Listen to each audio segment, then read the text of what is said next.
how do you get these immaterial states, these internal sensations that we all experience? See, everybody experiences them. It's not like something I'm pointing to. I have to go out and do a bag of chips, and maybe I've never seen a bag of chips. There's a tribe in some other country that's never seen a bag of chips. No, everybody has experience of consciousness. Everybody's experienced pain. If you're a bigger tongue, you know what pain is. And so for theism, how do we explain consciousness? I guess we've got two views. The naturalist view says that matter came first, preceded consciousness. Somehow, through an evolutionary process, you somehow can get consciousness out of unconscious matter. Christian theism says no, that mind preceded and produced matter and other minds.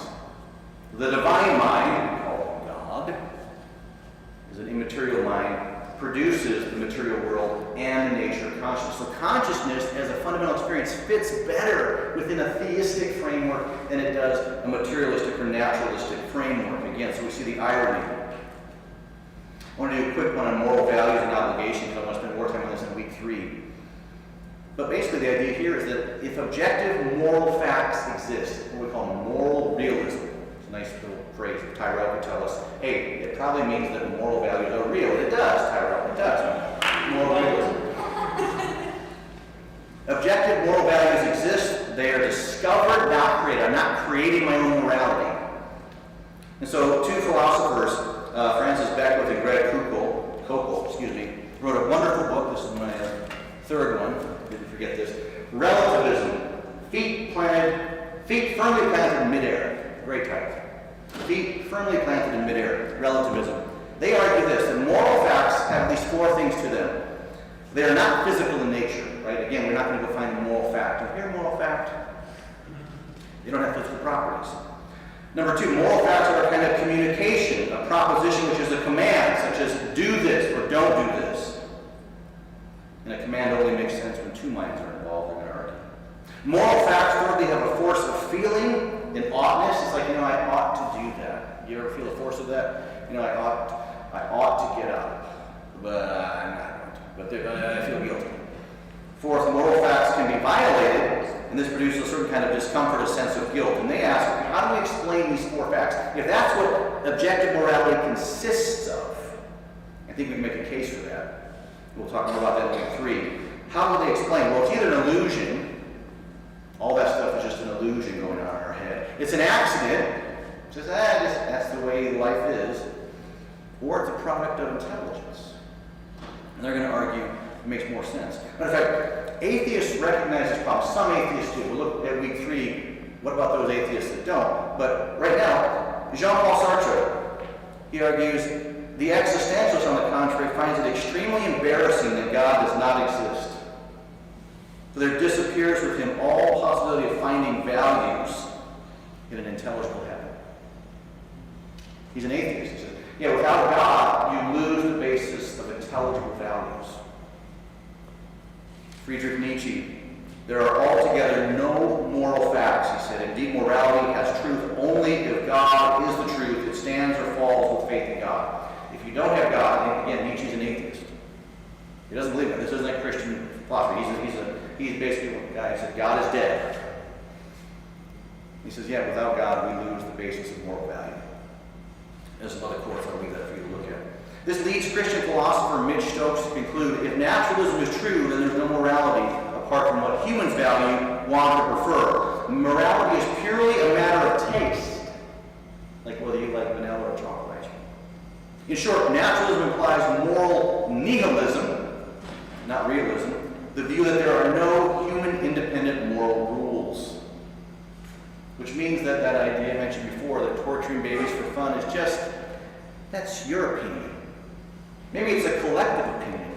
But maybe if another nation says, we don't want to honor Jews as human beings, we think they're lice and rats. And that's not just a theoretical example we know, right? Is there an objective value that says, that's wrong to slaughter 6 million Jews? If you say yes, and you're going to need some philosophical basis for that, and that objective morality fits better within Christian theism, fits better within the theistic framework than it does a materialistic framework. So again, the irony is this. Sometimes atheists want to talk about, how bad you Christians are. Look at how bad you behave. Or how bad the Bible is. Look at all the bad stuff in there. Or we talk about next week, the problem of evil. Look, there's evil in the world. They want to talk about objective badness applied to us, our book, the world itself. But what if it's the case that only theism can account for objective morality? Again, there's sort of this irony involved. Now I'll just mention one last thing. The third thing is science itself. And again, I did a whole paper and a talk on this a couple years ago at a conference, so I won't go into all the detail. But science itself, briefly, rests upon philosophical assumptions. I want you to think about maybe a framework, a floor that you build upon. Science itself is not the foundation. Science builds upon a foundation of philosophy. And it has certain ideas that it has to build upon. For example, J.P. Moreland, the Christian philosopher, he writes that there are at least some of the presuppositions of science might be these, that there is a real world that exists outside my mind. Like, well, who doubts that? Well, like I said before, millions of people do. There's an objective existence outside my mind. Number two, the orderly nature of the external world and its knowability. Its knowability. Logic and consciousness are required for its knowability, so we've already seen something there. The uniformity of nature. That nature is consistent. If you did your experiment one day, and we want to replication of experiments, rests upon the idea that if I do the exact experiment under the exact conditions, I should get the exact same results. And if I don't, something happened in my experiment. I don't say, wow, the universe just went nuts. Sorry, Professor, try it, but I don't know. Thursday's gravity just goes wonky. Say, you get an F, right? You did something wrong with the experiment. The laws of logic. Talk about those. If that's a basis, you can't do science without the laws of logic. The reliability of the senses in the mind, the adequacy of language to describe the world, the applicability of mathematics, and the existence of numbers. Do numbers exist? And the existence of values. You need to have an objective morality for science to function. Why? Because what happens if a scientist says, I didn't get the results I want, I will lie about my results to get a research grant. That happens. And if other scientists find out, we say, hey, that was cool. Right? No, they say, no, you're a bad scientist. You didn't do science. You lied. Well, who said lying was wrong? You get all crazy about that. What I want to argue briefly is that if science rests upon those philosophical assumptions, some of which we've examined already, laws of logic, consciousness, objective values, then science itself needs a theistic base. If science rests upon philosophy, and the only thing that makes sense of that philosophy is God, science needs God to get off the ground to do its work.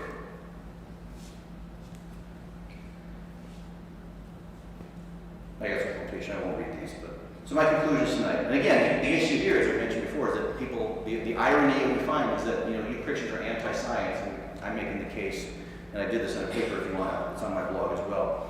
Why science needs God. The very act of engaging in science presupposes that we need some sort of foundation, and God makes the best sense of that. What are my goals tonight? I'll provide some instructions on how to argue for God's existence. So we need to remember what we're talking about when we talk about God, His nature, His significance. We're comparing worldviews. We're not just throwing random facts out there. We're saying, bring your worldview. Let's take a look at it. We'll look more at the worldview of naturalism in the next 2 weeks. There's no neutrality. There's not like the worldviewlessness person. I don't have one. You do. You're assuming something about existence and reality. You're assuming that you have philosophical assumptions. And only the existence of God makes sense out of fundamental realities we encounter and use all the time. That's the nature of the argument. It's not the stuff that I have to go find new facts out there. Are there facts about the fine-tuning of the universe? Sure. Are there facts about evolution we can look at? Sure. Are there facts about this and that we can go study? Sure. I think all that's appropriate, all that's good. That's part of that evidence that we use, one of our 5 criteria. But these arguments actually rest upon fundamental realities that you experience and the person you're talking to experience every moment. You can't get away from them. The laws of logic. So proof, defense, and offense. So next week I want to look at defense. I want to take a look at, what about this issue of the problem of evil? What do you say to that? So we'll look at that hopefully next week, God willing. That was a lot. I went just a little bit over. But if you indulge me, I wouldn't mind taking some questions. Maybe if you have anything that was unclear, anything you just really hated, that's fine too. Any clarifications, any additions? Yes?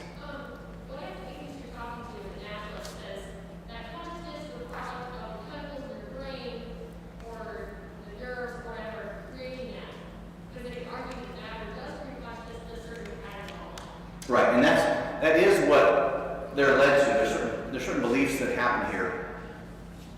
There are going to be some philosophers that they're called reductionists, that we can reduce down consciousness to the material. I still think they have the fundamental problem explaining the issue of internal experiences. And the philosophical word is called qualia. You want it's not really important. What I talk about, pain, sensations. And so some of them actually are reductive materialists. They simply, eliminative materialists. They simply say they eliminate those things. Those things really don't exist. You're not conscious. You're like, well, I thought I was. I thought you were when you were saying this. But they'll literally say things like that. Others will say, well, consciousness is sort of like a fire in the smoke. Consciousness is the smoke produced by, if you have a physical thing like the fire, it produces this, what's called an epiphenomenon. It sort of rests upon this. But the smoke doesn't do anything. It sort of floats around. And that's sort of what consciousness does. The problem with that is that we like to believe that our conscious states can dictate things to ourselves. That our conscious states, that I can determine that I want to go do something. I can plan to go get an ice cream tonight, and I'm going to go get ice cream. And I make a plan. And so I'm believing I'm not just being moved by matter. See, matter simply is moved by gravity and forces, and so it results in determinism. You say, well, it's just moved. It can't do otherwise. But it seems like my conscious states can dictate to myself what I'm going to do, and so move me. And so they have a hard time explaining that. So there are a number of theories on offer, and they ultimately try to get at what you're saying. I think all of them ultimately fail. And that's why they recognize some of the brilliant people working in this field that are not Christians and theists. They'll throw up their hands and say, maybe consciousness is just something that's there. Right? And you look at them and you say, well, how would I like if I did that? Maybe God is something that's just there. I mean, it's just like, they recognize it's so fundamentally different than what happens in material, at the matter level, that maybe, and so there's another view that says, and this is where you get more into spiritual, this is not natural. It's naturalism, but it's not materialism. So this is getting a little more sophisticated, where it says what's called panpsychism. Consciousness is sort of a constituent element of the universe. It's sort of like everything has a piece of consciousness to it. And when you form all certain pieces of it in a certain configuration, like our brain, you get the fuller consciousness, the consciousness we experience. But everything, every electron, every quantum particle has consciousness in it. Panpsychism. Pan means all. Everything has this psychic so most people are like, Thomas Nagel I mentioned earlier says, I'm glad God doesn't, I don't want him to exist. He recognizes, hey, you can't get the consciousness out of matter. Maybe all of matter is conscious. He says that. I mean, that's his philosophical view. He's endorsing that. I don't know, does that help at all? Or, I mean, there's some more detailed look at it there. Anything else? That was a great question. All right, well, I'm here the next 2 weeks. I'm here all week, And so, if you think of things along the way, we can talk about that, or send an email to Andrew, he can send it out to me, and we'll address that in more detail, or maybe give you some resources for that. But I do thank you. Should I pray and ask you? Father, again, I wanted to say thank you. We thank you that you are the ground of reality, but you're so much more than that. Lord, you are our Father. Lord, you have redeemed us through the blood of your Son, filled us with your Spirit. You give grace, grace, grace to us. We say thank you. We thank you for logic. We thank you for life. We thank you for consciousness. We thank you that we can respond to you in worship. So, Father, I ask you to take these thoughts, what we looked at tonight, I pray that you'd use them in the life of your people. Help us to help others see the glory of who you are. I pray this in Jesus' name. Amen.